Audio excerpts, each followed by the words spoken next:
Ladies and gentlemen, it is also another honor because I support this man very much. Our next speaker na magsasalita po is an elected senator. Vic Rodriguez. Ang kaibigan po ni Mayor Digong. Help me welcome Senator Rodante Marcoleta!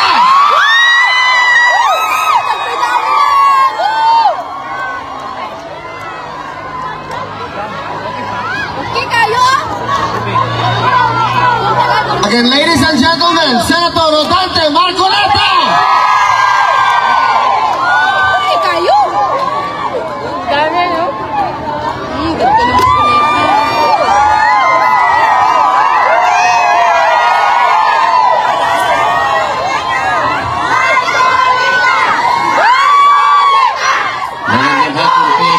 Ating lahat.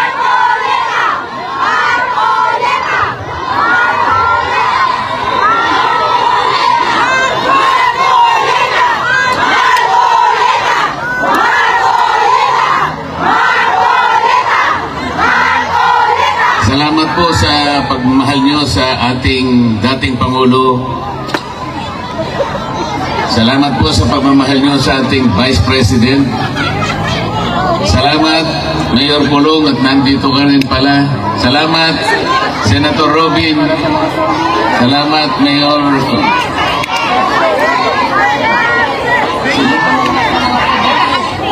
Salamat sa aking kaibigan, Atty. Vic Rodriguez. At lalong-lalo na po kayong lahat na hindi nagmamaliw ang inyong pagmamahal sa ating bayan. Napaka-problemado po ng ating bansa, ngunit huwag po tayong mawawalan ng loob. Magsama-sama po tayo para ayusin po natin ang ating bansa. Akala ko po nung nag-issue ng resignation order ang ating Pangulo, akala ko totoo na eh. Akala ko naman yung bureaucratic reset. Kahit konti lang, naniwala ko, baka okay naman yata ito. Wala rin. Akalain mong naglagay siya ng PNP si Torre na naman. Kilala niyo ba si General Torre?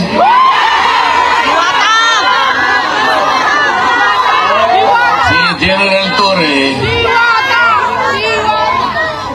bakit siya yung nagpanggap na representative ng Interpol? Hindi totoo yun, sapagkat kung totoo na nakipag-cooperate ang Interpol sa ating bansa, dapat sana ang nakausap niya siguro yung Pangulo ng Pilipinas o kaya yung DILG Secretary. Ngunit wala naman tayong nakita na representative ng Interpol na pumunta sa Maynila. Meron ba kayong nakita? Pagkatapos nung inaaresto si Pangulong Digong, pinakikita ni General Torre yung kanyang cellphone, yung warrant of arrest nasa cellphone. Nakakita ba kayo ng ganun?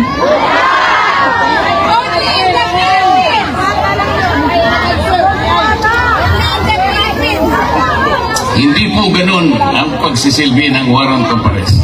Dapat po yung representative ng Interpol ang pumunta sa Maynila, dala-dala niya yung physical copy ng warrant of arrest. Ganon po yung paraan, hindi po pinakikita sa cellphone. Yun pong counterpart ng Interpol sa Maynila, ito yung PCTC. Ito yung executive director, nandun dapat hindi nagpakita. Ang kanilang ginamit ay General Torre na walang kapangyarihan magsilbi ng warrant of arrest. Wala rin siyang kapangyarihan na bumasa ng Miranda warnings. Bakit siya na naman ang na-appoint na PNP?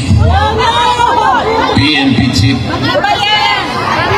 So, ang buong akala ko, pag pinagtatanggal mo, pinag-resign mo lahat, ang miyembro ng iyong gabinete, Tanggalin mo na silang lahat, pumili ka na lang ng mas magaling. O hindi naman nata totoo eh. Tingnan po ninyo kung anong nangyari sa ating bansa. Yung ekonomiya natin, humirap na ng humirap ang ating bansa. Yung presyo ng bilihin hindi na maabot ng kinikita ng karaniwang manggagawa. Nag-aaway nga sa Kongreso ngayon eh. Kasi po sa taas ng bilihin, kinakailangan mag-legislate na lang na maitaas na yung sahod. 200 pesos per day, sabi ng House of Representatives. 100 pesos, sabi naman ng Senado. Ang tagal na magdebate. In the meantime, kawawa ang mga mamamayan. Bakit hindi na lang nilagay yung 150 pesos na lang, i-legislate na yan, pansamantala man lang, makaabot-abot man lang yung kinikita. Hirap na ang Pilipino. Pagkatapos, hindi naman niya tinanggal yung mga economic managers. Nandun pa rin ang BBM. Nandun pa rin yung NEDA, pinalitan lang ang pangalan. Nandun pa rin ang, ano ba yun? Department of Finance. DOJ! Eh anong gagawin mo? Akala ko ba ang pangit ng ating ekonomiya? Akala ko ba ayusin natin ba't hindi ka maglagay ng matino? Naglagay ka pagkatas tinanggal mo pagkatas nilagay mo sa ganito. Hindi po pwede yung ganun. Pero kaya po tayo nandito sapagkat nandito ang taong kinikilala natin ang pinakamabuti, ang pinakamagaling na presidente ng Republika ng Pilipinas. Akalain mong dadalhin dito? May araw na ako. Yun po bang ating justisya sa Pilipinas ay hindi na gumagana? Is our judicial system in the Philippines no longer functioning? Is our prosecutorial system in the Philippines no longer able to function? Hindi po totoo yun. Umiiral, gumagana, umaandar ang justisya ng ating bansa. Kung nagkamali ang sinumang Pilipino, kung nagkamali halimbawa ang isang naging Pangulo, o dilitisin natin, edi husgahan natin, pero sa sarili nating patakaran, sa sarili nating batas, hindi sa batas ng ICC. Pagtiyagaan na lang po natin, kahit anong mangyari, mawawalan din ng saysay ang ginawa nila laban kay Pangulong Digong. Lalabas din po ang katwiran, magtatagal lang po ng konti dahil may proseso. Wala ng jurisdiction ng ICC sa ating Pangulong Digong. Maniwala kayo sa akin. Pinatatagal lang nila sapagkat pinupolitika din dito yan. Mahirap lang magsalita kung akala nila tayo ay nagsasalita laban sa ICC. Hindi po. Ang sinasabi lang natin, kahit balik-baliktarin mo ang pangyayari, wala ng jurisdiction po ang ICC. Pati po yung charge na kanilang ikinapit sa Pangulo, crime against humanity, hindi kakapit sa Pangulong Rodrigo Duterte. Sapagkat yung war on drugs, hindi po klasipikado na crime against humanity. Yung programa na ginawa niya is a legal, it is a regular governmental action to wipe out drug problem in our country. Presidente po siyang nakakaalam ng mabuti para sa kanyang bansa. He should have been judged by the benefit, by the advantages reaped by the Filipino people from his program.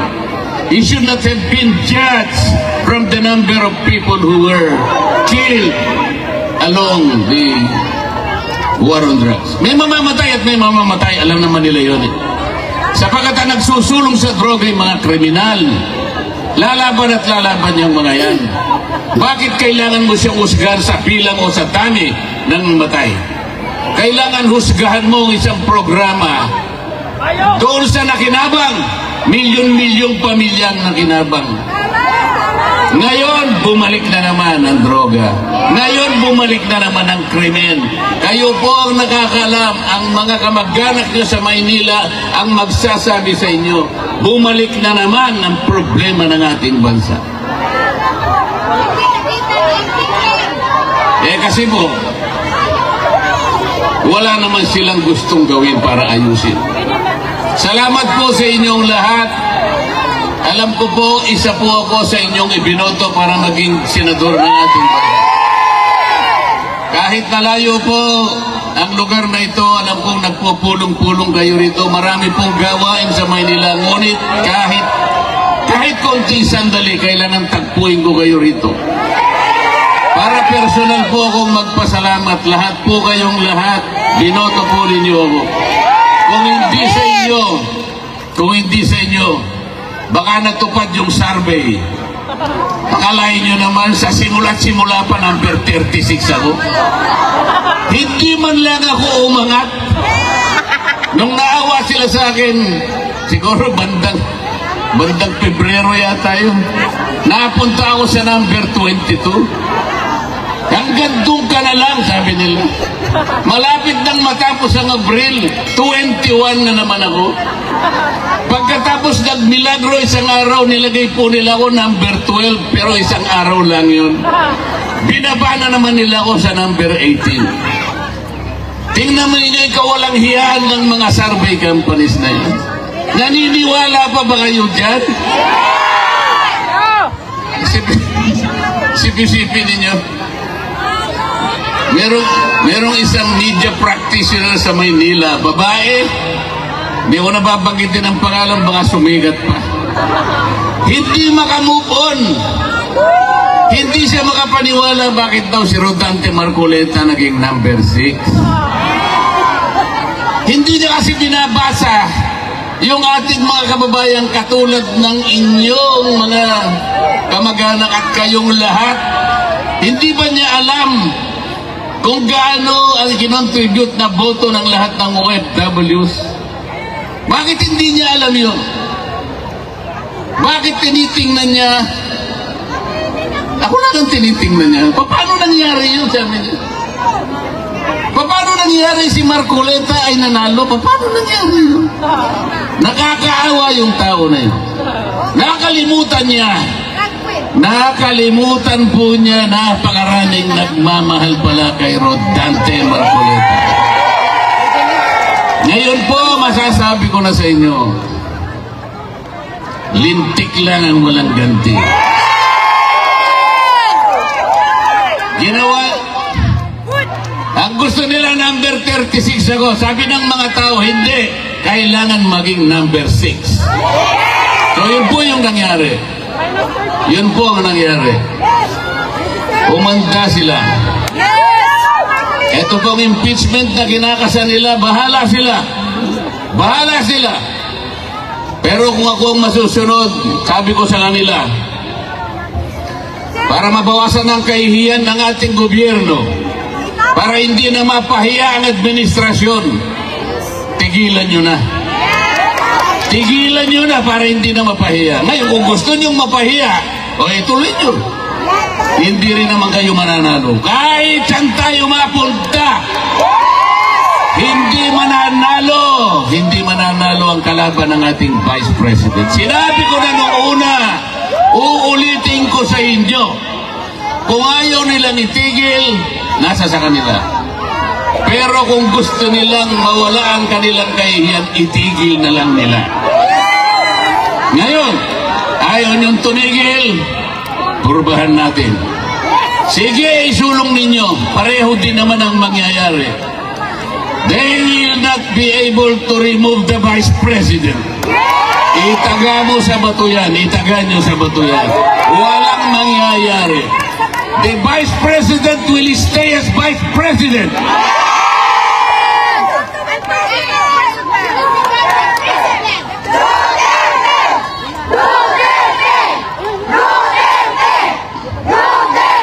Malungkot lang po ako sapagkat bago ako pumunta rito, gumawa po ako ng request sa ICC.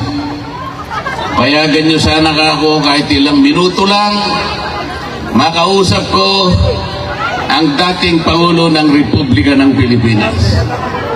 Nakikiusap ako sa inyo, sabi ko, sapagkat gusto ko siyang makita ng personal para personal kong sabihin sa kanya ang aking pagpapasalamat. Dahil ako po'y naging senador dahil sa tulong niya. Yes. Marami pong tumulong sa akin, ngunit siya ay malaki po ang naitulong niya sa akin. Naghintay po ako ng mga ilang araw. 1 linggo siguro o mahigit pa. Hanggang ako po'y tumulak papunta rito, wala po silang ibinigay na sagot sa akin. Sa aking palagay, hindi rin po ako makakapasok para makausap ko man lang. Kahit na ba 3 minuto ay hindi nila ako bibigyan? Anong klaseng justisya naman yung ICC na yan? Yes. Dito pa naman sa Europa, ang akala ko dito mas matatag, dito mas malinaw ang justisya sapagkat magagaling silang mga tao. Pati ba naman yung 3 minuto o 5 minutong ihingin ko lang, makausap ko man lang, makita ko man lang, mahawakan ko lang ang kamay, makita ko lang kung anong kalagayan niya. Sapagkat malaking bagay naman po para sa isang tao na kagaya niya. Hindi po nila ibibigay siguro sa akin. Ala. Tidyo. Mamaya po, magbabakasakali akong pumunta ron, makita ko man lang yung lugar kung saan siya nakapiit. Pero huwag tayong mawawala ng pag-asa. Huwag tayong mawawala ng pag-asa. Sapagkat hindi pa naman po tapos ang laban.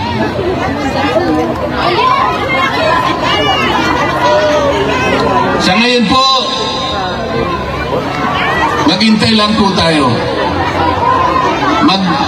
Maging matiisin lang tayo. Huwag tayong susuko. Huwag natin isusuko ang laban. Nasa panig po tayo ng katwiran. Nasa panig po tayo ng batas. Alam ko po, si Pangulong Duterte malakas ang kanyang loob. Hindi siya papayag. Hindi siya masisira ng loob. Kilala ko yung tao na yun. Yes. Makikipaglaban siya para sa inyo. Kahit ganyan ang kalagay niya, nakapiit siya, pero kayo ang inaalala niya. Kaya, huwag po kayong mawawalan ng loob, huwag kayong mawawalan ng pag-asa. Tatapusin po natin ang laban. Maiuwi po natin ang Pangulong Digong. Let's bring him home. Salamat po sa inyo.